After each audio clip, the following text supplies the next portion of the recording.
This is the BBC. Miles Jupp here, presenter of both the News Quiz Extra, and luckily for you, the next 15 fun-filled seconds of airtime. 14, 13, 12... Anyway, I digress. If it's topical comedy you're after, I think you'll very much enjoy a special edition of Rich Hall's US Election Breakdown, which reviews Donald Trump's first year in office and is available to download now. Just search Rich Hall's US Election Breakdown wherever you get your podcasts. Look at that, 3 seconds left. I am nothing if not punctual. Hi. Wonderful that you could join me at the Comedy of the Week podcast, where I get to ramble at you, but to counterbalance that, I also bring you fresh and funny stuff from BBC Radio 4. So, get this. I'm a huge fan of the crime, action-y, thriller-type movies, which is interesting because I didn't really watch one until I saw Mission Impossible. I know, how odd. I suppose I had seen thrilling movies before because my parents used to go to the cinema and just take my sister and me when they didn't have a babysitter. I have no idea who was allowing this, but it was that special kids don't need seatbelts era, so one time they went to see Jaws, which was thrilling to my sister and I, but not in a good way. Or maybe we just took it very badly because we lived in the Philippines.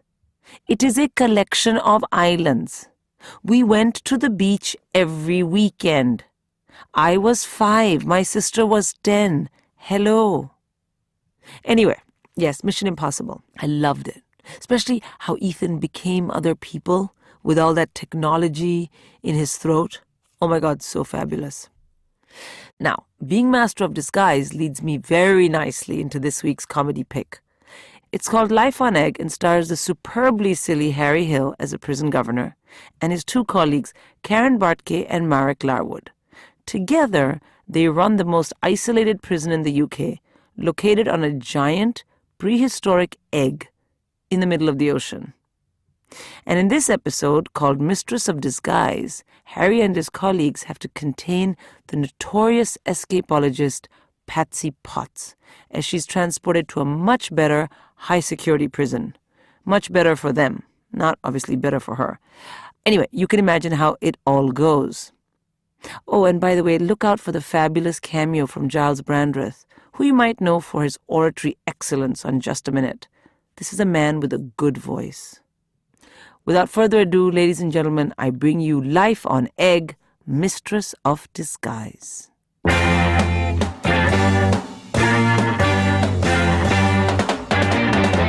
Life on Egg.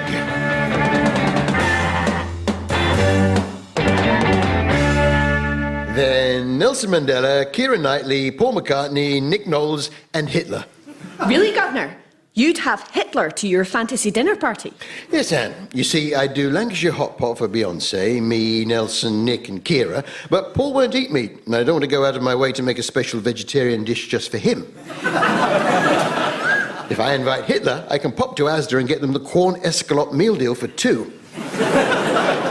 But, Governor Harry, you could invite other vegetarians. You don't have to be Hitler. Yes, Peter, but Hitler is also teetotal, meaning he can drive Keira home at the end of the night. I wouldn't feel comfortable with her getting an Uber. In any case, Governor, Hitler's vegetarianism is disputed. Oh, no, Anne, don't tarnish my image of Hitler. What about you, Peter? Any 6 people, living or dead? I would choose living. Minister. Governor Hill. Now, I need to speak to you about a high-priority prisoner. Her name is Patsy Potts. The serial fraudster and mistress of disguise? The same. She's already tricked her way out of 4 prisons, but she was recently recaptured and, even given your legendary levels of incompetence, I reckoned she would struggle to escape from a prison built on a giant prehistoric egg in the middle of the sea. Oh, you should send her here then. Our prison's just like that. Yes, it's your prison I'm talking about, Warder Carthorse. Yay! Potts is to be temporarily detained on the egg while a more suitable high-security facility is sought for her. We can look after her just fine, Minister. Don't you worry. Do me worry, Warder Bishop. Do me worry very much indeed. However, we really don't have anywhere else for her at the moment. Please, prepare your most secure unit. Of course, we'll put her in the honeymoon suite. Why on earth does the egg have a honeymoon suite? Oh, it's actually our highest security cell, named after the triple murderer John Honeymoon. He was in there for 44 years. 44 years? Yes, he was supposed to be released after 30, but it was so secure we couldn't get him out. Be very careful, Governor Hill. Potts is a woman of extraordinary cunning, with a remarkable ability to change her appearance and blend in with her surroundings. She's a true chameleon. Ooh, like Michael McIntyre. Chameleon! Right, is everything ready for Patsy Potts? Absolutely, Governor. I've done full checks on the honeymoon suite and level 3 is on total lockdown. And I done a wee-wee and wash my hands. Excellent. Ah, Governor. Hello, Tim. Good flight. I take it prisoner Potts is still secured in the helicopter.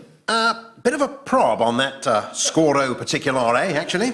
Prisoner Potts has somehow managed to give me the slip mid-flight. But that's impossible. Yeah, you'd think so, Anne.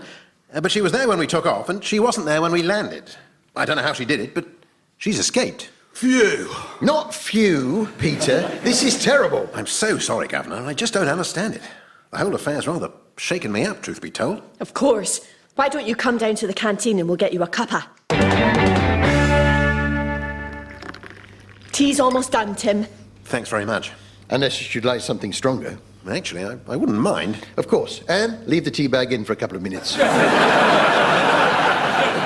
I never lost a passenger in 15 years of flying. I mean, once we're airborne, there's nowhere for them to go. Governor Harry? What have you got, Peter? Oh, I've got a walkie-talkie. And what have you got to tell us? Oh, I was expecting a helicopter, like you asked me, Yes? and there's a noise coming from all inside. We're on our way. You sit tight, Tim. We'll sort this out. Help yourself to a biscuit. Wilco. Not the Chocolibnitz, though. Over here, Governor. Anne. It's like a dull thumping. Yes, I can hear it. And like a voice talking, describing the thumping. No, that's you, Peter, saying that just now. And then, like a Scottish lady's voice talking to me. Tim! Get that tape off his mouth, Peter. Oh, thanks. Tim, how... It was Potts. She attacked me during the flight. Tied me up, shoved me in the hold. Landed the thing herself. Uh-oh. We've just left you downstairs nursing a cup of tea. Not me, Anne. My God. Your twin brother. Yeah. No, Peter.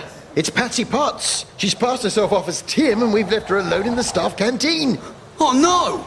The Choco Leibniz! Too late. Look! She's disguised herself as a half-drunk cup of tea! She's gone. Oh, And she could be anywhere by now, Peter. I need you to do a head count of prisoners. righto. What can I do, Governor? You can hope, Anne. Hope to God it's not too late and we haven't let Patsy Potts slip through our fingers. Anything else? Not really. Right. It's taken me 3 hours, but I done a head count. And? Every prisoner has exactly one head. Well done, Peter. Right, let's do it again, but this time check off every prisoner from the master list, and if you see two of anyone, one of them's Patsy Potts. Understood, Governor. As long as the minister doesn't call to check up on Potts, we're in the clear. Ah, the minister. I wonder what she wants. Hill, I'm calling to check up on Potts. Of course, Minister. I need to see her for myself to make sure everything's gone smoothly with the transfer. Is that strictly necessary, Minister? Potts is a Code Grey prisoner, Governor. You know what that means. Yes, of course. Code Grey. It's protocol that I personally verify the transfer. Verify the transfer. Yes, I was going to say that. Of course.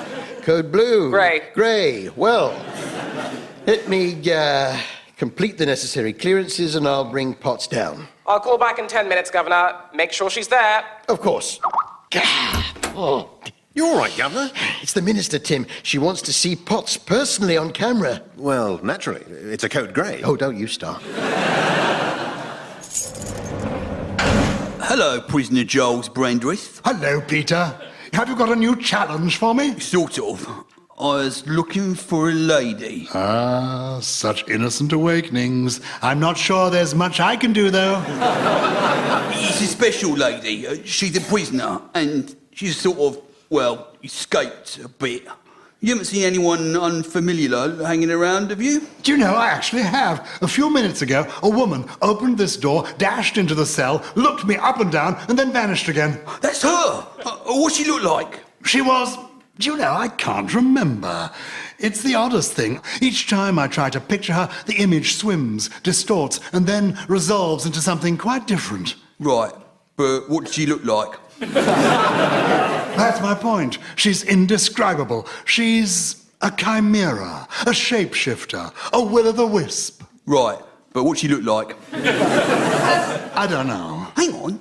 What if you is her? What if I is who? Well, she might have bopped the real you on the head, shoved you in a cupboard, and been personalising you. Intriguing, but she didn't. I'm definitely me. Yeah, but you would say that. OK, if you is a real prisoner Giles, tell me something. Only I would know. Well, that's not going to work, is it? Why not? Because then how would I know it? Oh, yeah. It needs to be something only I would know. Like what? The name of my first cat? Which was? Noel. Was it? Yes. OK, then, it is you. Peter, are you there? Yes, Governor. Any sign of Potts? Yes, prisoner Giles Brandreth, seen her. Really? What does she look like? I don't know. She was like... A chimera, a shapeshifter, a will-o'-the-wisp. A camera, a ship shafter, a Willy-the-Wisp. I see. Well, at least we know she's on the move. Can you find Anne and bring her down to the office right away? Governor? Anne, the minister's calling any second. She needs to see Potts for herself or we're in big bother. Oh, hooray! Can I go first in the diary room? Big bother, Peter. But Potts is still at large. Exactly. But it's all fine. You're just going to have to pretend to be here. But, Gov, how can... I mean, I don't even know what Potts looks like. Nobody does. She's a chimney, a sheep shooter, a Willy-the-Wasp. Yes, but that's the genius. The minister doesn't know either. What about Potts' voice, though? Where's she even from? Let me check. Oh, please let it be Scotland. Please let it be Scotland. Portsmouth. Oh, great. What does a Portsmouth accent even sound like? Let's look up famous people from Portsmouth. Here we go. Isambard Kingdom Brunel. Oh, right. I'll just do him then. That's the spirit. Minister. Is Potts there, Governor? Absolutely. Prisoner Potts, let the minister see you. Hello. I am prisoner Patsy Potts. How do you do? That's Warder Bishop. Told you it was a stupid idea. No, this is Patsy Potts. We caught her trying to disguise herself as Warder Bishop. Then why is she so bad at doing her own voice? Because, she wants you to think she's Anne. She's doing a rubbish voice on purpose so that you think it's not Potts, but actually Anne pretending to be Potts, pretending to be Anne. To cover up the fact that Potts escaped from the helicopter. Potts did what? Potts escaped from the helicopter? No, shouldn't think so. Now we've cleared that up. How do I know that's Potts pretending to be Anne, though, and not Anne pretending to be Potts, pretending to be Anne? I know. Go on, Warder Carthorse. You ask her something, only the real Giles Brandreth would know. Look, it's quite simple. Well, he's not the sharpest tool in the box, but I stopped short of calling him it. No, it's quite simple to prove that she is prisoner Potts. The real Patsy Potts has a tattoo. A tattoo? Of Naga Manchetti from BBC Breakfast on her bum bum. A popular choice these days. So, show me your bum, please. But the men are in the room. Very well. Step out of the room, please, gentlemen. And leave Patsy Potts, Mistress of Disguise, alone in my office? That's against regulations. But she's not Potts, is she, Governor? She's Anne. I'm not. Then show me your bum. All right. There. Ah, good. There's the tattoo. I'm sorry, Minister. Potts is... What? Quite a good likeness, actually. Very well. Escort Potts back to her cell, and I'll be in touch regarding the transfer. Goodbye. Blimey, Anne, that's amazing. How did you manage to get a tattoo on your bum bum so quick? Don't you get it, Peter? No. It's not Anne. It actually is the real Patsy Potts disguised as Anne. Just like we was pretending to think it was. Exactly. It was almost the perfect plan. I knew you'd be waiting for me to try and escape.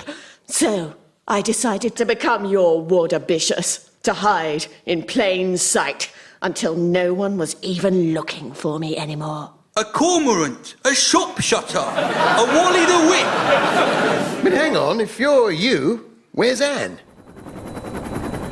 Control, this is XG2. Visibility still pretty good. Current ETA for landing 16:45. We'll radio again on descent. Over and out. Oh, giddy aunt. Anne, what on earth are you doing here?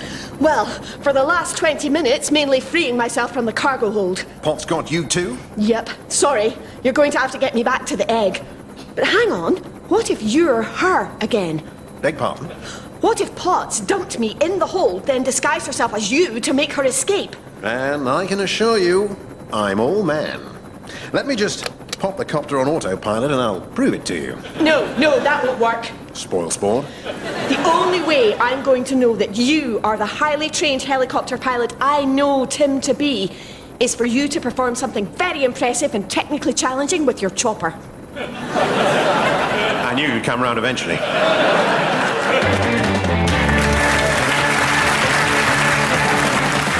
Life on Egg was written by Daniel Meyer.